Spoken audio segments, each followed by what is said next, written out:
आज मेरे हस्बैंड जो हैं वो लंच करने आ गए थे घर। कभी कभार वो घर आ जाते हैं और कभी अक्सर ऐसा होता है कि जब काम ज़्यादा हो तो फिर वो बाहर से ही कर लेते हैं। तो जो कल मैंने वीडियो अपलोड की थी उसमें मैंने आपको बताया था कि मेरी सिस्टर ने मेरे लिए साग का सालन भेजा है। तो कल तो मैंने फ्रिज में रख लिया था क्योंकि हमारा ऑलरेडी जो सालन मसर का था वो बना हुआ था, तो इसलिए हमने वो यूज़ किया था। तो फिर आज मैंने इसी को गर्म किया और हस्बैंड को दिया था। खाना खा के वो चले गए थे तो फिर बच्चों को भी भूख लग गई थी और मुझे भी लग गई थी। तो फिर यह है कि मैंने बच्चों के लिए जो है ना अंडे वाला पराठा बना लिया था और दही ये सुबह हस्बैंड लेकर आए थे, उन्होंने दही खाया था और लस्सी वगैरह साथ जो है ना वो पी ली थी। तो फिर थोड़ा सा बच गया था तो फिर मैंने ये बच्चों को थोड़ा सा खिलाया था।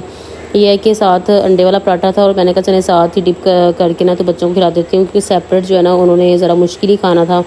तो इसलिए फिर मेरी कोशिश होती है कि जितनी भी हेल्दी कोई चीज़ें हो ना तो बच्चों को वही दी जाएँ, चाहे वो नाश्ता हो या फिर डिनर हो या लंच हो। तो यहाँ फिर बच्चों को जो है ना लंच करवाने के बाद जैसे मैं फ्री हुई तो फिर मैंने अपने लिए जो है ना बना लिया था, लंच बना लिया था मैंने अपने लिए। रोटी बनाई और साथ मैंने जो है ना अंडा कर लिया था फ्राई, और इसके साथ ही मैंने करक सी बना रही थी चाय। चाहे ब्रेकफास्ट हो, लंच हो या डिनर हो तो चाय जो है ना वो मस्ट है। लेकिन ये कि 3 टाइम तो नहीं मैं पीती, बट कभी कभार 2 टाइम, और कभी ऐसा भी होता है कि 1 टाइम काफ़ी होती है। बस वो मूड पे डिपेंड करता है। तो इसके बाद जी मैंने खुद भी लंच कर लिया था। तो फिर इसके बाद बच्चों को मैंने भेज दिया था छत पे। बच्चे छत पे जो है ना वो प्ले कर रहे थे टॉयज़ के साथ, और जैसे ही मैं ऊपर आई तो बच्चों ने माशाल्लाह से पूरे टॉयज़ की जो है ना ट्रेन बनाई हुई थी पूरे छत पे ही। बच्चे अक्सर ऐसे ही करते हैं कि अक्सर उनकी एक्टिविटी ऐसी होती है कि देख के हैरानगी हो जाती है कि ये वाकई हमारे बच्चों ने किया है। तो इसके बाद जी जैसे ही बच्चे नीचे आए तो फिर जो है ना चीज़ मांगने लग गए थे। तो साथ ही शॉप है बिल्कुल, तो अरसल वहाँ से लेकर आया था जी 20 रुपीज़ की कॉर्नेटो। और मैं तो जब वो लेकर आया मैं बड़ी हैरान हुई कि 20 रुपीज़ की, लेकिन जब उसको ओपन किया गया तो ये निकला आपके सामने जो आप देख रहे हैं। तो इसमें ना थोड़ी सी चॉकलेट की उन्होंने फिलिंग की हुई है।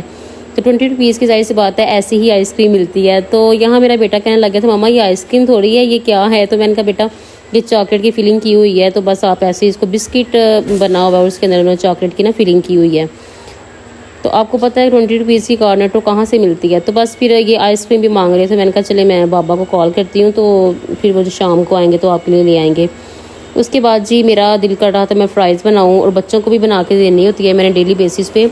कभी कभार हो जाता है कि नहीं बनाती, लेकिन अक्सर ज़्यादातर जो है ना मैं बच्चों को फ़्राइज़ लाजमी देती हूँ क्योंकि बच्चे बहुत शौक़ से खाते हैं। तो यहाँ मेरा खुद भी थोड़ा दिल कर रहा था कि चलें थोड़ी सी ना स्पाइसी टाइप, थोड़ी सी ना क्रंची टाइप बनाती हूँ। लेकिन मैंने इसमें मिर्ची जो है ना ज़्यादा नहीं ऐड की थी, बट इसमें मैंने मैदा और बेसन को मैंने ऐड किया था और माशाल्लाह से काफ़ी क्रंची बनी थी। ये यहाँ पे कैमरे की वजह से ना थोड़ी सी डार्क नज़र आ रही है। आई थिंक फ़िल्टर ऐसा है तो इसलिए, बट ये इतनी डार्क तो फ्राई नहीं की थी मैंने, ये जस्ट मुझे लग रहा है फ़िल्टर की वजह से ऐसे हुआ है। खैर ये बहुत मज़े की जो है ना फ़्राइज़ बन गई थी, फिर मैंने खाई और बच्चों ने भी खाई, बाकी बच गई थी। और उसके बाद मैंने कॉल पे इनके पापा से पूछा था कि आपने क्या जो है ना खाना है, क्योंकि सालन साग का भी पड़ा हुआ था। तो कहते हैं नहीं आप लोगों ने फ़्राइज़ बनाई है कंची, तो फिर ऐसा करो कि बैंगन जो है ना वो फ्राई कर दो, साथ थोड़े से पकोड़े। तो मैंने फिर इनके लिए बैंगन और थोड़े पकोड़े जो है ना वो रेडी कर दिए थे। तो उसके बाद इनके बाबा भी आ गए थे तो फिर बच्चों के लिए लेकर आए थे आइसक्रीम, और बच्चे माशाल्लाह से आइसक्रीम को देख कर इतने हैप्पी हुए, बहुत खुश हुए थे कि बाबा आइसक्रीम लेकर आए हैं। कुछ खाने की चीज़ें ऐसी होती हैं कि बच्चे उनको देखकर बहुत हैप्पी फील करते हैं, और वो भी वो चीज़ें जो बच्चों की फ़ेवरेट हों। और आइसक्रीम तो मेरे बच्चों की माशाल्लाह से बहुत फ़ेवरेट है, मेरे ख्याल से सारे बच्चों की ही फ़ेवरेट होती है। ऐसे ही जी मज़ीद अच्छे व्लॉग्स देखने के लिए मेरे अकाउंट को सब्सक्राइब कर लें। वीडियो अच्छी लगे तो इसको लाइक और शेयर लाजमी कीजिएगा। ओके बाय, अल्लाह हाफिज़।